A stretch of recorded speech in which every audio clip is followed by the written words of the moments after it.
at the eastern end of the Antarctic Peninsula. A massive ice shelf juts into the ocean. Known as Larsen B, this plate of ice has been in deep freeze for the past 12,000 years. But in the summer of 2002, something unprecedented happens. Larsen B completely collapses. A chunk the size of Rhode Island falls into the sea.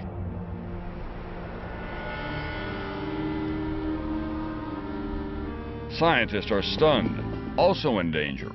One of the Earth's most unique natural wonders, the Great Barrier Reef off the coast of Australia, the largest structure of living organisms on the planet.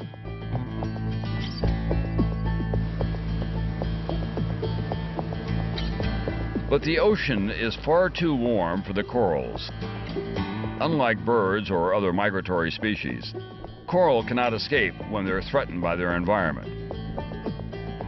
Marine biologist Ove Goldberg checks on the reefs near the Great Keppel Island. He only needs one glance to know that these corals are in trouble. Wow, this is amazing. Everywhere I look, all I can see is bleached corals. Corals that are normally brown are now glowing a brilliant white. The reef appears bleached because the algae that normally live with the corals and gives the reef its brilliant color has been driven away by higher temperature. Polar bears rely on sea ice to survive. For a few short months in spring, the bears hunt on the edges of the melting ice, where seals come up for air. For the bears, this is their last chance to feed before the long summer fast. But the ice is now melting earlier in the year and at a faster pace. The bears simply don't have enough time to hunt all the food they need to survive. In the 3 million years since humans first walked on Earth, we have been at the mercy of the climate. Now, the future of the Earth's climate is in our hands. If enough people around the world make even a small effort to reduce their energy consumption, we can become a collective force of change. So, where do we begin? One of the things that we can do is to take a look at our own carbon footprint, as it's called, to understand just how much CO2 is generated by the average American family. Girls, We've recreated a day in the life of one of those families. what's for breakfast? Yeah. We'll call them the Smiths. They live in an average American house outside an average American city. The rising blocks represent the Smiths' carbon dioxide emissions, a direct result of their energy consumption.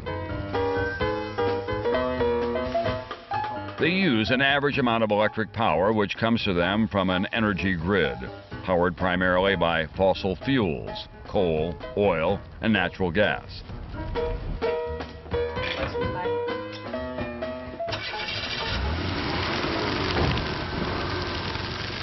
Almost half of the family's annual CO2 emissions, more than 15 tons, comes from their 2 large gas-guzzling cars. What is more surprising, perhaps, is that the energy used in powering the appliances in the Smiths' home puts out almost as much carbon dioxide as driving those 2 cars. Every device used to heat, clean, entertain, or generally make life comfortable produces CO2. Even the food they eat can make a difference. Transporting food, sometimes across continents, racks up another 5 tons of CO2, 10% of the family's total greenhouse gas emissions. Then there are Mr. Smith's periodic business trips. When he flies, he is contributing to one of the fastest growing sources of carbon dioxide. Emissions from airplanes worldwide are expected to double in the next 25 years. Mr. Smith's travel alone adds another ton of carbon dioxide. Well, I hope you guys study for your spelling tests. Add it all up, and the Smiths produce 50 tons of carbon dioxide every year. There are more than 100 million households across the country, a hefty contribution to the 7 billion tons of CO2 the United States now emits annually.